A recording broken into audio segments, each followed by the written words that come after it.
Vinde benditos de meu Pai, possuí por herança o reino que vos está preparado desde a fundação do mundo. Mateus capítulo 25, verso 34, que texto lindíssimo que a gente encontra na palavra do Senhor. Este é o programa Revivados por sua palavra aqui da TV Novo Tempo. Tenho a alegria de poder apresentá-lo já há bastante tempo, mais de 1.200 capítulos aí passados, a Bíblia inteira já estivemos estudando, e em janeiro a gente vira de novo, vai para Gênesis. Meados de janeiro a gente termina o Apocalipse e vai para Gênesis de novo, né? Que bênção estudar a palavra de Deus. Você que está aí conosco às 6 da manhã e às 3 pela telinha, um grande abraço. Você está aí firme estudando a palavra, é isso que importa. O horário também às 3 da manhã é um horário muito bom, tem muita gente que estuda a palavra de Deus conosco. Você que está no NT Play também, que bênção, ali tem outros conteúdos. E você que está no YouTube, o YouTube que tem trazido tantas alegrias para a gente, tantas palavras de motivação. Eu quero agradecer aqui a Célia Campos, que disse: mande um alô para mim. Manda um alô, está mandado o alô, pronto. Que Deus te abençoe, Célia Campos. A Maria Eugênia Antunes, de Campo Grande, Mato Grosso do Sul. Olha, ela diz aqui palavras muito lindas. Eu fico emocionado em ler as suas palavras de motivação. Muito grato mesmo, muito grato. Ela diz que toma o café conosco, estamos fazendo companhia para ela, vive sozinha, sente uma falta quando o programa, por algum motivo, ela não consegue assistir, e ela me dá uma palavra aqui que se eu for ler aqui, eu vou acabar me emocionando. Mas muito obrigado a Maria Eugênia Antunes, de Mato Grosso do Sul, Campo Grande. Olha, um grande abraço. E aí tanta gente bacana aqui, a Márcia Bragato também fala que faz tanto tempo que isso aconteceu com o apóstolo Paulo e nos emociona até hoje também. Que lindo, a palavra de Deus nos emociona sempre, sempre, sempre. Bom, nós temos aqui a alegria de ter conosco os anjos da esperança, que sempre nos apoiam, sempre nos animam. Se você quiser informações para se tornar um anjo da esperança também, aqui ó, só entrar em contato conosco, esse é o número telefônico, e pregar em português e espanhol para todo mundo. Essa é a nossa missão aqui, e pregar o Evangelho de Cristo, né, usando todos os meios possíveis, as mídias possíveis, e os cursos bíblicos. Eu tenho aqui esse curso maravilhoso, Ensinos de Jesus. Olha, para você pedir aqui, se você não fez ainda, aqui está um número telefônico, peça. Ali é um pequeno cadastro para você poder receber em sua casa este material. 18 temas aqui, o que Jesus falou sobre os profetas, a igreja, o sábado, o juízo, a lei, o Espírito Santo, perdão, lindos. Você preenche um formulário que tem no final aqui e recebe um DVD de presente. Manda pra gente aí, tá bom? Queremos acompanhar você no estudo da Bíblia, e anote esse número aqui, porque você pode ser um missionário e passar para outros, assim como no YouTube também. Se você não se inscreveu, se inscreva e compartilhe o nosso link para outras pessoas do programa de cada dia, tá bom? Então nós estamos chegando ao finalzinho de 1 aos Coríntios. Vamos ver o capítulo 15, hoje amanhã 16 termina, e já entramos na segunda carta aos Coríntios, que tem uma outra pegada, um outro sentido. A gente vai falar daqui a pouquinho sobre este sentido. No capítulo 15 nós vamos ver sabedoria com respeito à ressurreição. Aqui estão os textos mais importantes sobre a ressurreição e a transformação. Quer aprender sobre a ressurreição? Um pouquinho, né? Um lancezinho? Fique aí, não saia daí. Depois do intervalo a gente volta com o capítulo 15 desta bonita carta aos Coríntios.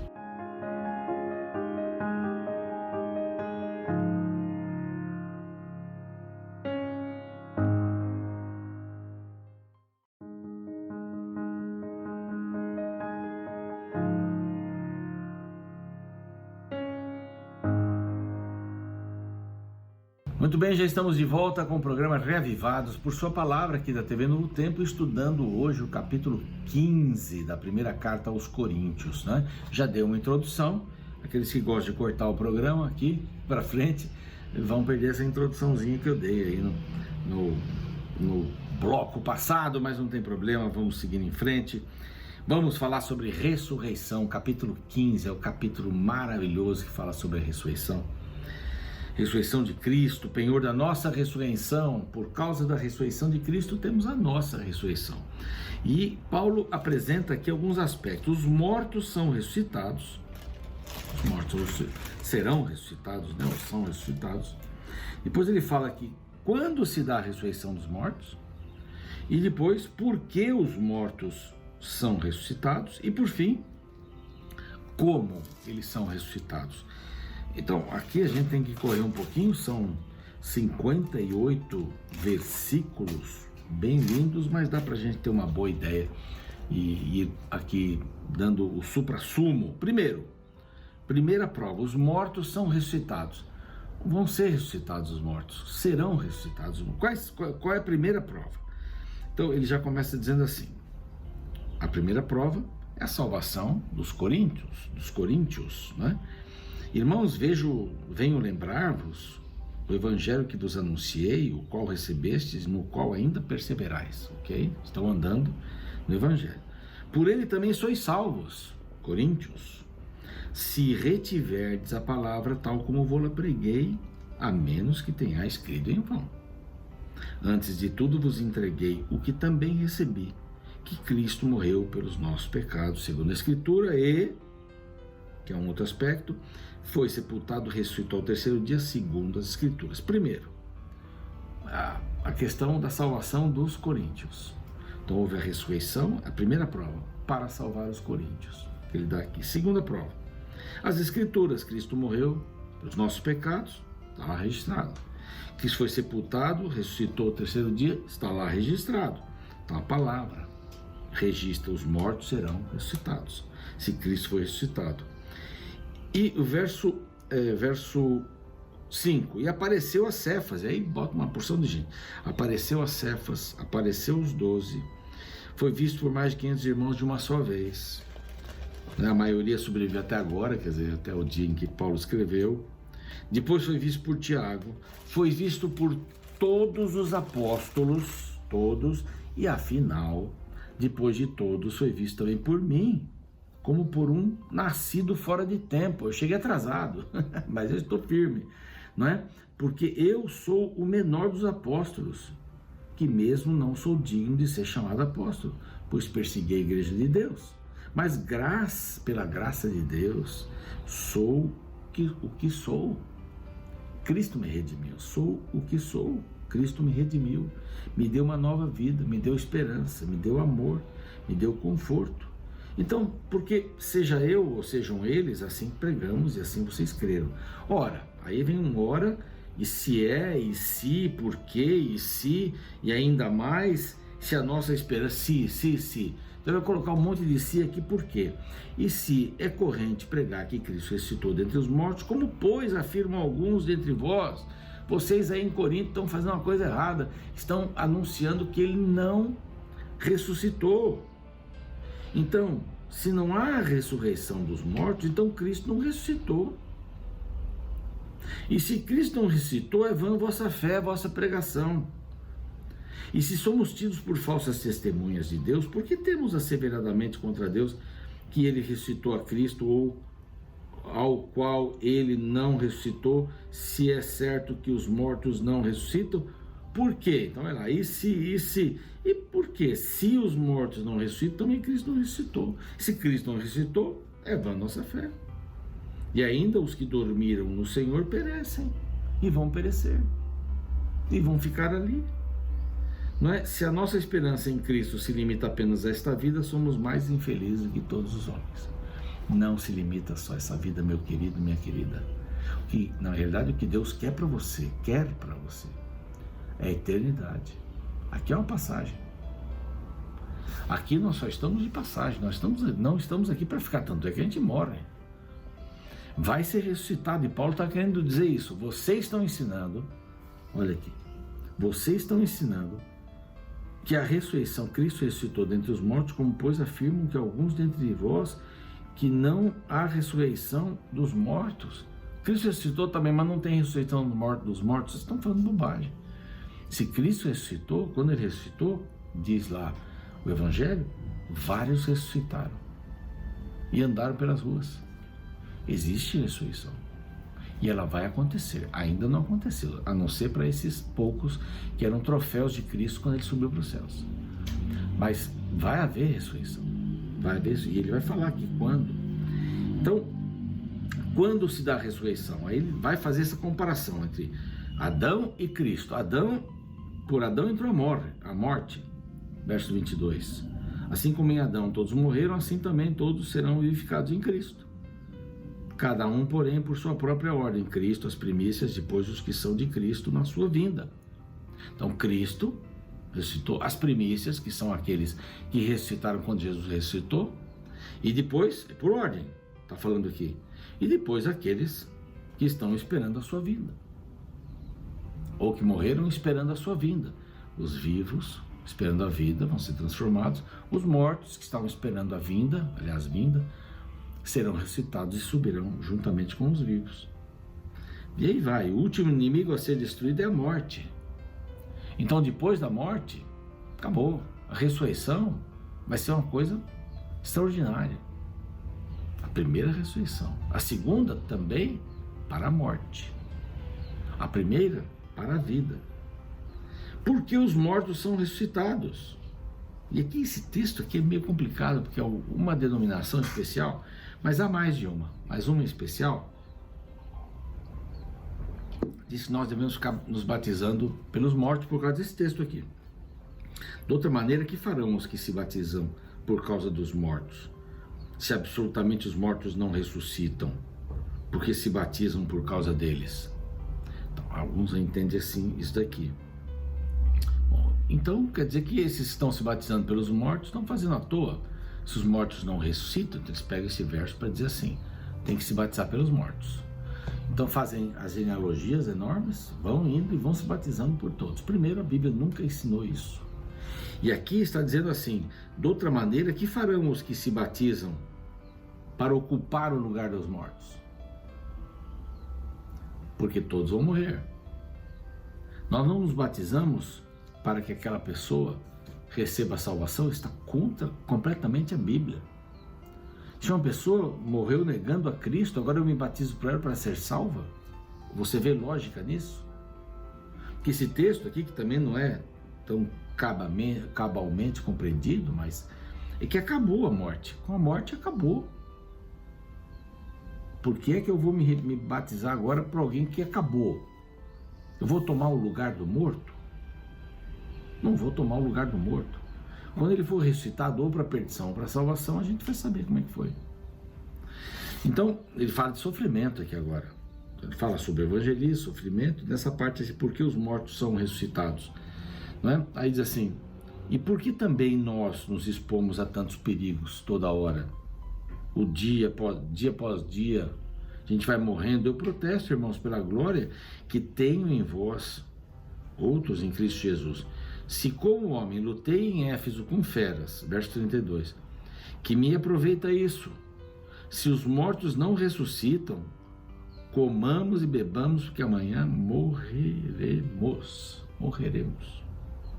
Como os mortos são ressuscitados? É a quarta perguntinha aqui. Como eles são ressuscitados? Aqui faz uma comparação da semente, né? Como ressuscitam os mortos, 35. E quem e em que corpo vem? Sensato, o que semeias não nasce, se primeiro não morre. Então, ele usa aqui a questão da semente. Morre e então ressuscita. É só depois. Morre para o pecado e vive para Cristo. E então ressuscita. Temos que morrer para ressuscitar. Certo? Temos que morrer para ter uma nova vida. E nós não acreditamos que quem morre vai para o céu ou para o inferno. Não existe isso. Essa doutrina não é bíblica. Não, a gente morre e vai descansar no Senhor. E um dia vai ser transformado. Vai ser transformado. E aí fala um pouquinho sobre as sementes, né? Fala sobre o batismo aqui. E no final, para a gente já ir terminando aqui o capítulo, isso vos afirma no verso 50. Irmãos, que a carne e o sangue não podem herdar o reino, nem a corrupção herdar a incorrupção. Então agora vai Vai falar um mistério. Eis que vos digo um mistério, porque eu não quero que sejam ignorantes. Essa é a tocada de Paulo. Todos dormiremos, nem todos dormiremos, desculpe, mas transformados seremos todos. Porque o que morre em Cristo vai ressuscitar e ser transformado. E nós, se eu estiver vivo, eu vou estar num dos dois grupos, eu quero estar esperando a Cristo, ou morto ou vivo. E nós vivos seremos transformados. Então, aqui diz, nem todos dormiremos, mas transformados seremos todos. Os que morrem, os que dormem, olha aqui a morte chamada de sono, e os vivos, esses são ressuscitados e todos são transformados e sobem para o céu com Cristo. Num momento, diz aqui, num abrir e fechar de olhos, ou ressoar trombeta, a volta de Jesus. A trombeta, a última trombeta, a trombeta soará, os mortos ressuscitarão incorruptíveis. E nós seremos transformados, é isso que eu acabei de falar aqui. Porque é necessário que este corpo corruptível se revista de incorruptibilidade, 53, e que o corpo mortal se revista de imortalidade. E quando este corpo corruptível, igual o meu, se transformar em incorruptibilidade, e o que é mortal se revestir de imortalidade, então se cumprirá a palavra que está escrita. Que a parte mais importante aqui, tragada foi a morte pela vitória. Onde está a morte? Onde está a morte? Várias vezes, graças a Deus, verso 57, que nos dá a vitória por intermédio de Jesus Cristo. Portanto, meus amados, 58, sede firmes, inabaláveis e sempre abundantes na obra do Senhor, sabendo que no Senhor, o vosso trabalho não é em vão. Que coisa extraordinária! Haverá uma ressurreição, então? A ressurreição da vida, essa. Em outro momento, Paulo Tessalonicenses, especialmente, ele vai falar sobre as duas. Aqui, mas essa é a ressurreição da vida. Quem morre em Cristo nasce de novo. A semente morre para nascer de novo, para renascer. A semente não vai renascer se não morrer. E nós também morremos em Cristo. Haverá o dia do chamado, a trombeta vai tocar. E os mortos em Cristo, diz Paulo em Tessalonicenses, ressuscitarão primeiro. E a primeira ressurreição é a segunda. Mas aqui só fala da primeira. E nós, os vivos que estivermos aguardando a Cristo, vão ser transformados. Tanto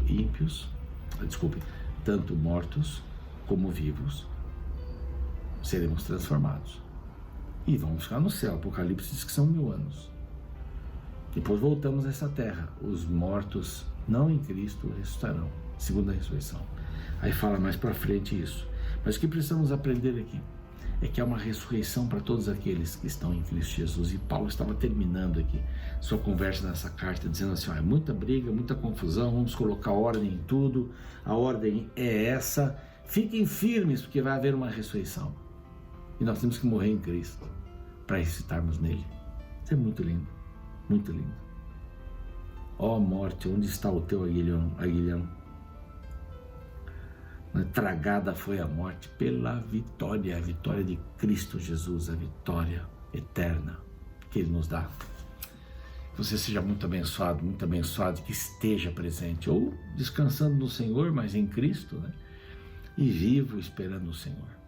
Viva, vamos orar. Pai querido, aqui está uma grande decisão para a nossa vida, nós queremos estar nas Tuas mãos e queremos viver contigo na eternidade. Queremos aguardar a volta de Jesus como a coisa mais importante da nossa vida e pautar toda a vida, toda a existência nela. Abençoa-nos e guarda-nos para que possamos, ou transformados ou ressuscitados, estejamos neste encontro com Cristo. Que seja breve, Senhor. Estamos te pedindo isso em nome de Jesus. Amém. O programa continua, a gente fica por aqui. Até amanhã, um abraço. Amanhã terminamos 1 aos Coríntios, hein? Esteja com a gente. Será que Jesus realmente ressuscitou? Muitos estudiosos baseados em pesquisas sérias garantem que sim. O historiador Eden Shin declara que a ressurreição de Cristo pode sem hesitação ser chamado de o fato melhor estabelecido da história. O pesquisador Evart garante que nada é mais certo historicamente do que Jesus ressuscitou da morte e apareceu novamente a seus seguidores. Na primeira carta que Paulo escreveu aos Coríntios, ele apresenta a prova de que a ressurreição foi real. No capítulo 15, a partir do verso 3, ele afirma que Jesus foi visto por mais de 500 pessoas depois que ressuscitou. Isso mostra que tal relato não poderia ser um mito, pois a pregação dos apóstolos aconteceu poucos anos depois de que tudo ocorreu. Havia muitas pessoas ainda vivas que acompanharam toda a história e facilmente poderiam desmenti-los. A verdade da ressurreição de Cristo é fundamental para o cristianismo. Isso nos lembra de que não adoramos um Deus morto, e que se ele venceu a morte, um dia nós também venceremos. A partir do verso 13 do capítulo 15 de 1 Coríntios, Paulo apresenta uma série de textos fundamentais para o cristianismo, os quais estão baseados na ressurreição de Jesus. Vou ler uma seleção deles. E se não há ressurreição de mortos, então Cristo não ressuscitou. E se Cristo não ressuscitou, é vã nossa pregação e vã a vossa fé. Se a nossa esperança em Cristo se limita apenas a esta vida, somos os mais infelizes de todos os homens. Visto que a morte veio por um homem, também por um homem veio a ressurreição dos mortos. Porque assim como em Adão todos morrem, assim também todos serão vivificados em Cristo. E enquanto este corpo corruptível se revestir de incorruptibilidade, e o que é mortal se revestir de imortalidade, então se cumprirá a palavra que está escrita: tragada foi a morte pela vitória. Onde está, ó morte, a tua vitória? Onde está, ó morte, o teu aguilhão? Sim, a ressurreição de Cristo é nossa garantia de que um dia ressuscitaremos também. Como belamente declara o hino 70 do Hinário Adventista: porque ele vive, posso crer no amanhã. Porque ele vive, temor não há. Eu sei que minha vida não será mais vã, pois meu futuro em suas mãos agora está.